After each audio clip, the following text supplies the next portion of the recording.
Version 2 2024, 3 years registered, ayos bago, 3 taon nakarehistro. Ito Aerox na naman 2024, 3 years registered din.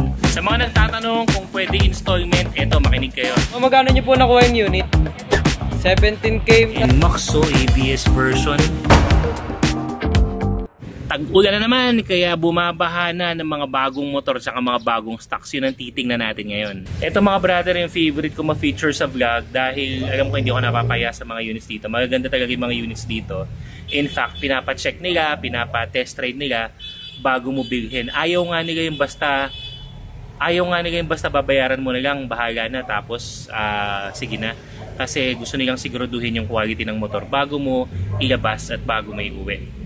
Maraming mga stocks ngayon yun na pag-uusapan natin, katulad nito mga to. So meron silang mga from budget meal hanggang sa mga premium units. So tara, samahan niyo ako para gibutin natin at tingnan ko ano yung mga units na meron ngayon. May mga Click version 3 oh, gaganda pa. Ito mga brad, nasa 70 plus thousand. Ito nga 3 years registered pa daw to. Yan, biruin mo, Click version 3, ayos bago, 3 taon nakarehistro. Ganda pa oh. So yung location nito mga brother, ito, i-waze na lang tsaka i-maps, dito na yung lapag nyo yan. Along the highway lang to, nasa likod lang to ng Juan Moto Avenue, kaya makikita nyo rin talaga kagad. Tapos pagpasok nyo dito, may mga motor dun sa likod pa. Tsaka may mga warehouse pa rin sila na pwede nilang bawa. Hindi nyo nakita dito sa display daw nila. Pwede nyong itanong yung requested yun ng motor at pwedeng dalhin dito yung motor na gusto nyo kung sakaling walang nakadisplay dito. Sa mga nagtatanong kung pwede installment, eto makinig kayo. Ang mode of payment dito mga brother, cash, GCash, bank transfer, or credit card. Ngayon, yung credit card na yun, pag sinwipe yung credit card mo, halimbawa 50,000 yung sinwipe, pwede mo yun i-convert into installment by calling your bank. Kayo na mag-uusap. Actually, mas maganda yan kasi may option ka kung 6 months, 1 year, 2 years, yung iba 3 years, tas mabibigyan ka na kagad ng amount ng bangko mo kung magkano yung babayaran mo monthly. Pero sa experience ko, mas mababa pa rin ang interest pag ginamit mo yung credit card mo versus sa mga hulugan o yung mga financing. Kaya ito daw yung option nila dito. Pero pagdating sa mga electric scooters katulad nito, mga brand new to, Honda electric scooters, pwede home credit, yes mga brother. So, meron kayong home credit app, may account kayo, pwede nyo i-apply itong mga Zoomer E, Sundiro, Honda Dax, pwede yan home credit. Pwede rin GCash, tsaka credit card, tsaka cash din sa mga to. Bigisan lang tayo mga brother. Honda Click version 2, itong pula, 62,000. May bawas pa daw yan kapag cash. Itong itim, 54,000. Ito mga brado, 2022 model, 54,000 na lang. Grabe no? So 62, 54,000, may bawas pa rin kapag cash. Ito, meron dito, ang ganda pa nito, forma. Raider Carb 150. Itong Raider Carb naman na to, yan, ganda ng quality. 74,000 mga brad, no? Tingnan natin, yung Odo na inaandar ng Raider na to, nasa yan, over 7,000 lang. Eto, sound check tayo mga brad, solid ang tunog. Ayan. Raider Carb, may mga gusto ng mga racing dyan, yan, pwede ang motor na yan. Tapos dito naman, mayroong Click version 3. Ganda ng kulay pala ng blue, no, sa personal, yung Click version 3. Ayun, no, 70 plus thousand to mga brother. Ang maganda nito, 3 years registered. Sa 2027 ka pa magpaparehistro, biruin mo yun. Ang Odo nito nasa 5,000 lang. Ganda, pati yung seats niya, buong buo. Ay, ang ganda ng kulay na to. Ang kapal ng gulong, yan, mga ilaw, gumagana. Pati yung grab bar na kadalasan unang nagagasgasan. Ito makinis oh, mga brother. So yan, Click version 3, paunahan, mas maganda to sa personal. Kahit ako nagandahan ako sa kulay niyan ngayon. Ganda pa nito. Ito yung pamatay dyan, no? Aerox version 2. 2024, 3 years registered. Ang ganda! Grabe. Parang brand new. Kulang na lang to, lagyan mo ng cellophane wrap. Akalain mo brand new. Tingnan mo pati yung upuan niya. Kaging oh. Tingnan natin yung Odo nito mga brad. Tapos yung panel niya, ang linaw. Ayun oh, ang kinis po. 5,800 yung Odo. Ang kakapal ng gulong. Okay yung ilaw. Bangis talaga nito.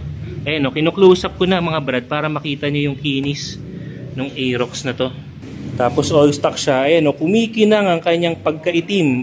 Ang Aerox na to, 100 plus thousand yan. May bawas naman daw yan kapag cash. Ang maganda nito, dito sa Moto Tiangge, yun nga, gaya ng nabanggit ko, pwede yung credit card sa kasa kasi hindi. So pag kukunin mo ng installment, hindi mo makukuha ng credit card sa kasa. Dito sa Tiangge, pwede. Halos brand new. Ito yung papel niya mga brad. Grabe, March lang to. March 2024. So March, April, May, June. 3 months old yung motor. Yan 3 months old. Aerox version 2, 3 years registered. Ang ganda. Pwede nga pala yung delivery dito mga brother. Kasi ito, katulad nito, mayroong buyer from Taguig. Na-check niya naman na yung motor. Ayun yung isang Kick version 3. Nabayaran niya na online. Tapos ngayon, nag-book na lang siya ng Lala Move para makarating from Moto Tiangge PH papunta ng Taguig. Tapos yung isa pang motor na ikakarga, eto. So itong motor na to, ikakarga to dyan. L300 lang naman to ibubuk.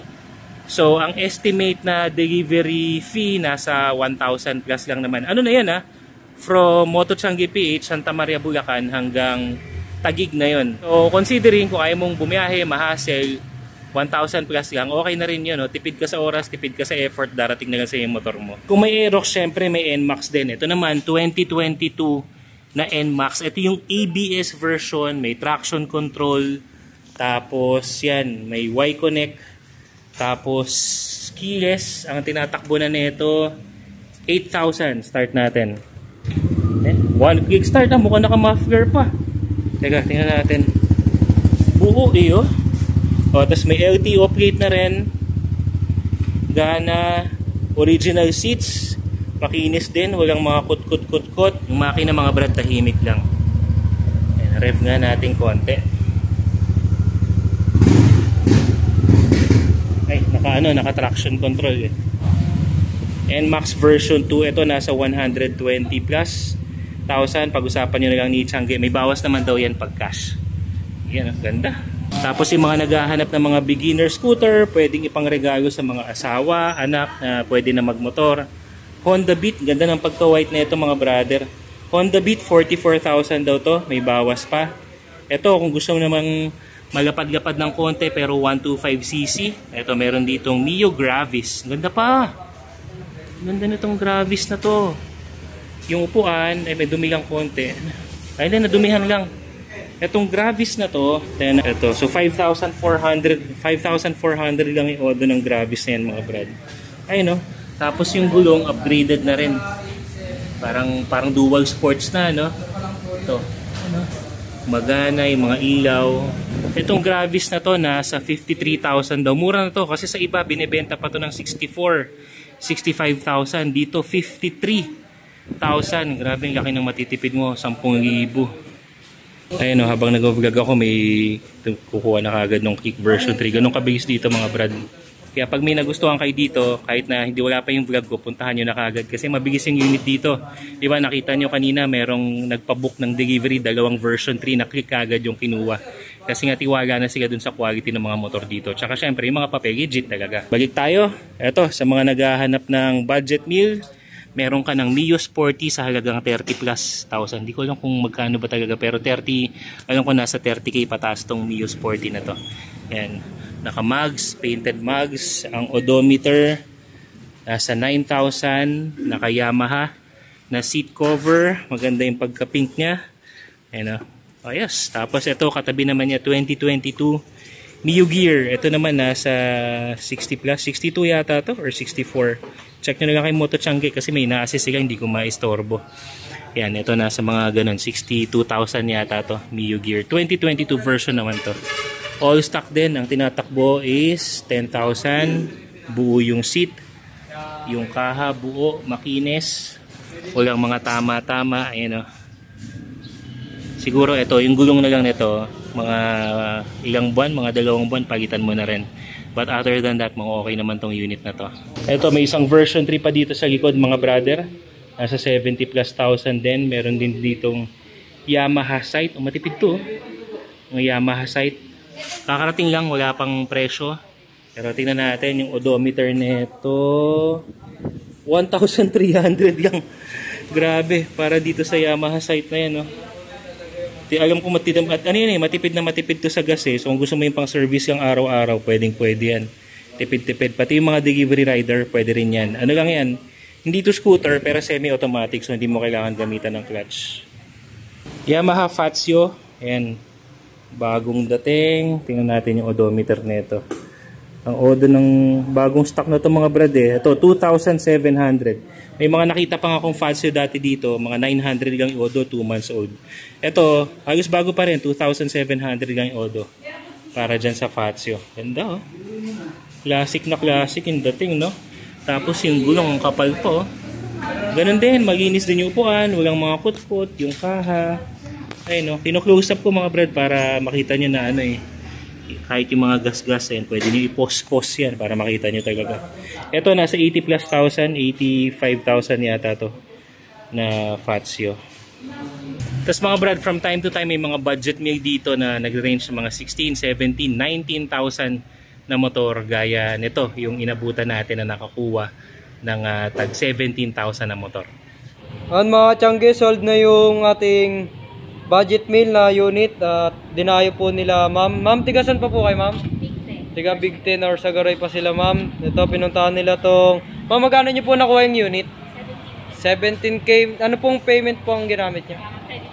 And credit card payment sila ma'am. Ito, nabili nila tong ano natin budget meal. Salamat po ma'am sa pagdayo po dito sa amin. So yun mga brother, feel free na magpunta na lang kayo dito. Mas maganda if makita nyo, matetest nyo personally yung mga motor na nandito. Malapit lang itong puntahan. Isang sakay lang to from QC, isang sakay lang alam ko from Manila. Depende kung saan kayo sa Maynila manggagaling. Tapos along the highway lang. Ito yung tapat. So ang gagawin nyo, ikod ng One Moto Ave. Ayan, doon na yan. Papasok na yan dyan. So may mga paparating pa daw dito na ADV 160. Iba pang modelo ng Aerox and Max. Yun, kayo na bahala. Punta na lang kayo dito at baka maunahan kayo kasi sunod-sunod din yung mga buyers dito na galing pa sa iba't ibang mga lugar. Paunahan talaga, lalo na yung mga magagandang units. Yan lang ang update sa stocks sa Moto Tiangge PH mga brother. Kita-kits ulit tayo sa susunod na video natin.